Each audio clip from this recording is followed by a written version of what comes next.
So, and I've noticed you actually are pretty skimp on your systems. Like, you're still on the A7S, which at this point is 10 years old. It's easily 10 years old. Right. Right? And where did you make your big investments? Lights? Yes.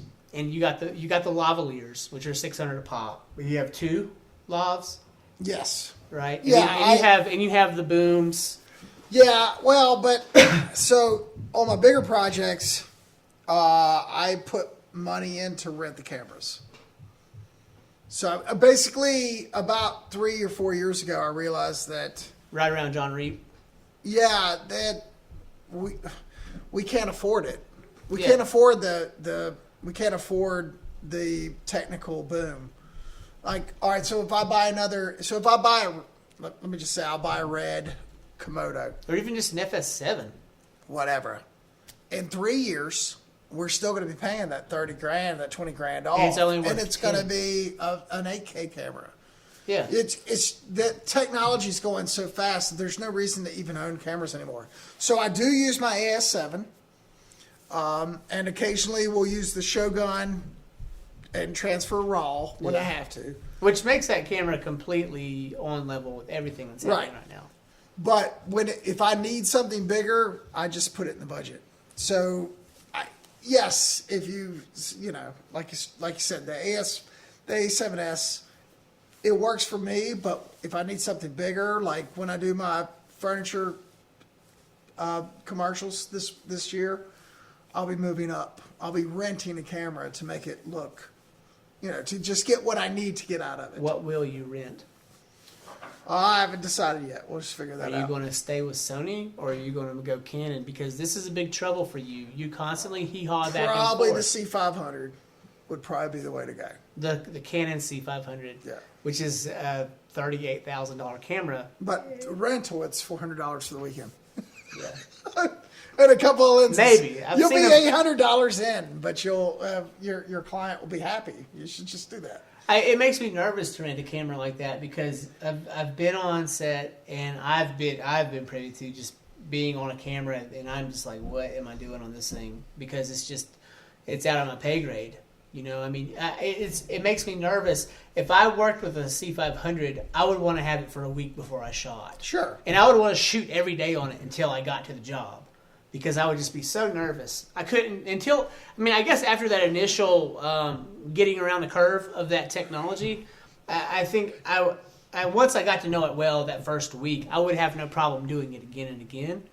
But I would need to have it for a while. Because, that's a lot of camera to have in your... Well, not really, though. The settings are all the same. You're gonna set your own picture profiles. You're gonna set your own lenses. You're gonna know. But you say the settings are all the same, but those Sony cameras specifically, the menus in them are nuts. Just that FS5 right there, the menu in that thing is just confusing. And if you don't, if I rented that and then I was just supposed to know my picture profiles, come on, it would take me a few days, or I'd have to call you and pay you a consulting fee just to get myself up to snuff on it. Yeah, but I've been around so many cameras that, like I said, I started on 8mm. I know what I need to set it for. I could use it a day. I would get it a day early. Yeah. So my C500s, I'll bring them in a day early. See how they adjust the lights, do my settings, and I'll be done. See those guys out of Waynesville, and they're always on a really big rig. The guys with the black truck, and they drive around with the crane. You know what I'm talking about? I can't remember. Yes. They had this job, and they had clearly rented the equipment, and it was a big equipment. It was probably a C500. It probably was. But then they had this massive Cook lens on it or something. It might not have been a Cook, but it was enough. Like a cinema optic. And the hood on that fucker was bent like this.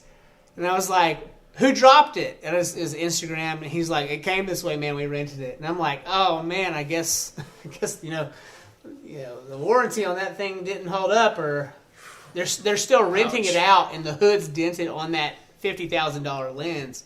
Wow. And you're like, well, if it's not broke, but still, it looks cattywampus, and it makes my OCD kind of curdle. I'm like, oh my God, that lens is so expensive and it's busted. Right. And they're using it with that truck. And, it makes you think that they did something to it. But, Or heaven forbid, film like 30 minutes of footage and have the hood in the shot. Yeah. Apparently it wasn't in the shot, though. That's good. Well, I didn't see the end result, but it was interesting to see guys on that level dealing with all the same crap we deal with. Right. I have a 14 millimeter that I really like to have right here, and I was setting that up one day, and of course it fell, and the hood cracked off, and even though the lens is fine, it feels tainted. I don't want to use it, and it's fine, but going into a job with a cracked hood. Yeah, probably not a good job. Yeah, you don't want your clients to see you with that. Right. So I always take a lot of lights. Going back to it, yeah. I think at this point in time, 4K is 4K. I think that's the standard now. I think your glass. Well, for corporate stuff, I think your glass, the lenses that you take in, and the lighting that you do, nobody's going to know the difference. Now, if you're wanting to shoot a Netflix series and you have to do really low light and you have to really tweak the colors and make it look its own, that my A7S is not going to work. Yeah. So you need a bit more. But yeah, lighting is everything. People don't understand. Lighting is everything. And everyone wants to shoot in low light now. Well, I know it. Lighting is still everything. So then shoot low light, but then do some dramatic splashes here and there. Like inside the cameras, especially the newer ones like the R5 and stuff, they talk about the ISOs going up so high. And I'm just thinking to myself, as a professional, it's like I'll never take my ISO over 800 if I'm shooting in low light. Nope, absolutely not. 1600 even 1600 is pushing it. That's at 800, and if you're watching, it's fuzzy right now. Like it's fuzzy. Right. At 800. I really wish I was at 200, but I can't get there. It's getting better, though. It is. The technology's getting better. I can't get to 200 with a 3.5 lens, which is what I have right there. I just don't have the lens I need, and so I keep going up to ball photo looking for that perfect f2.8 or f1.8, and I just haven't found it yet. And it's crazy. The older SLR lenses, the good ones, are still really expensive. It's like they never lose their value.